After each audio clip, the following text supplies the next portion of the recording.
idzalamu anfusahum, apabila mereka telah merasakan dosa dalam dirinya, senantiasa teringat-ingat dosa yang pernah dilakukannya, idzalamu anfusahum, jangan bukan kemudian mereka datang kepada wahai Rasul. Dan apakah dan ayat itu hanya berlaku untuk para sahabat saja yang sejaman dengan Rasul? Tidak, ya. Kalau datang hanya untuk para sahabat, mungkin setiap saat, setiap waktu bisa datang kepada Rasul. Bahkan setiap waktu sholat bisa bertemu dengan Rasul. Itu untuk para sahabat. Tapi maknanya bukan seperti itu. Karena kalau dimaknai jauhkan datang itu hanya untuk para sahabat secara fisik, tentu itu adalah diskriminatif. Tidak mengakomodir semua kaum muslimin wal muslimat. Hanya kurun waktu zaman Rasul aja. Sedangkan sahabat hanya ada 12.000 sahabat, 12.000 orang yang beriman dan pernah bertemu dengan Rasulullah SAW. Maka jauhkan di situ tidak bisa dimaknai secara zahiriah.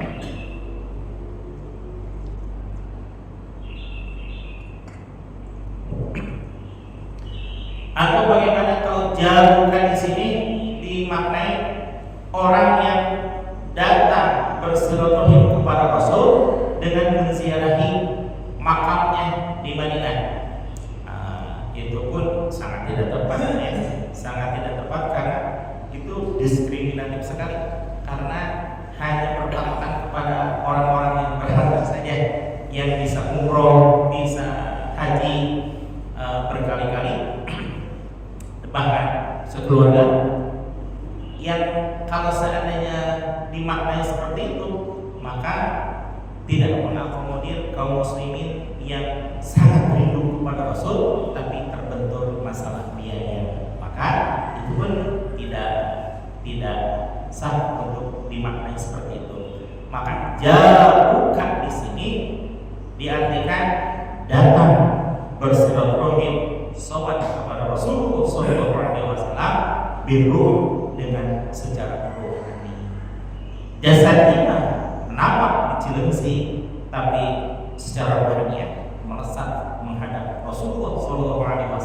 Kapanpun dia mau dapat bersilaturahim dengan Rasul, karena Rasul dalam satu hadisnya menyatakan, "Ma min muslimin yusallimu alayya," tidaklah setiap kaum muslimin yang berkirim salawat dan salam kepada saya, illa ruddallahu ruhi, kecuali Allah mengembalikan ruhku, kata Rasulullah SAW, hatta yusallimu alaihi, sehingga saya dapat menjawab salamnya orang yang berkirim salawat dan salam kepada saya, baik bersalawat dan salam di hadapan makam Rasul dalam mimpi maupun bersalawatnya kaum muslimin di belahan dunia manapun, itu akan sampai kepada Rasulullah SAW.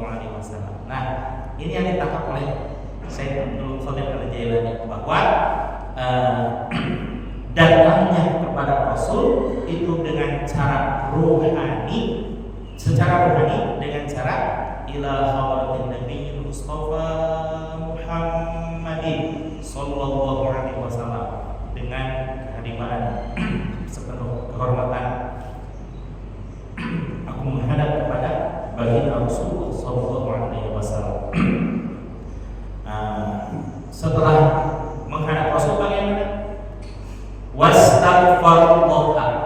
Kemudian dia beristighfar kepada Allah. Istighfarnya sama. Apakah astagfirullah atau astagfirullahaladzim atau astagfirullahal ghafurur rahim, sama saja. Yang penting intinya adalah istighfar aja kepada Allah. Tapi istighfar tersebut diawali dengan tawassul kepada Rasulullah SAW. Apa istimewanya orang yang beristighfar tapi diawali dengan tawassul kepada Rasul? Wastaghfar lahumur Rasul. Nah, ini istimewanya. Ini yang tertangkap oleh Sayyidina Syekh Abdul Qadir, bahwa orang-orang yang beristighfar kepada Allah yang diawali dengan tawassul kepada Rasulullah SAW, maka Rasul pun beristighfar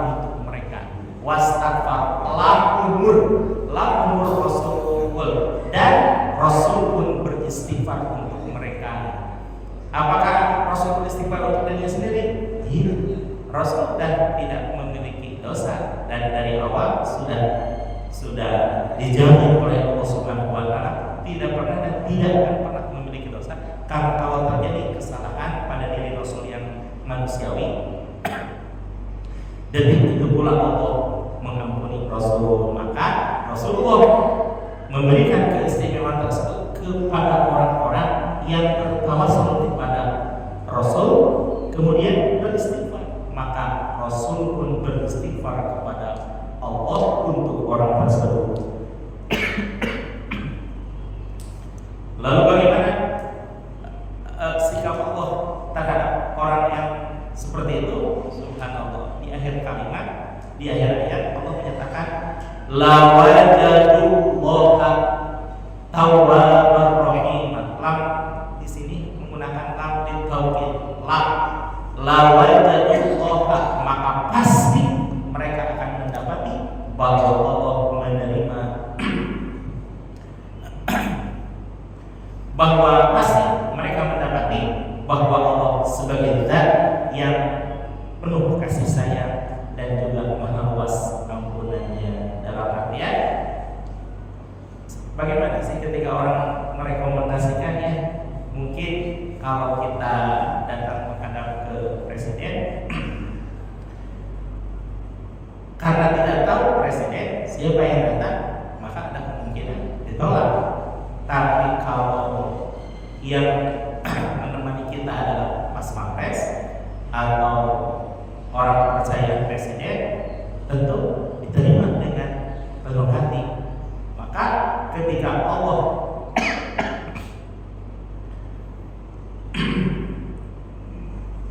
ketika Rasulullah SAW merekomendasikan nama kita, ya Allah, ini ada orang dari hamba-Mu dan dari umatku, memohon ampun karena dia telah melakukan kesalahan. Maka yang dilihat oleh Allah bukan lagi dosa-dosa kita, siapa kita ya, tapi yang dilihat oleh Allah adalah Rasulullah SAW. Maka di kalangan Al-Qadiriyah dan An-Naqsyabandi Al-Qadiri itu mereka senantiasa beristighfar menggunakan istighfarnya Syekh Abdul Qadir Al-Jailani yang berpatokan pada surah An-Nisa ayat 64. Apakah memang ini tidak dilakukan oleh Rasul? Memang tidak dilakukan oleh Rasulullah, karena kan konteksnya Rasul membersamai orang yang beristighfar. Kalau Rasul membersamai dirinya sendiri dan beliau sebagai rekomendasi, mau apa dilakukan? Tidak ada yang mau diampuninya. Tapi kalau hamba-hamba Allah Subhanahu wa taala dari umat Rasulullah SAW minta rekomendasi dari Rasul untuk beristighfar kepada Allah, maka dengan senang hati Rasul pun beristighfar terhadap orang tersebut.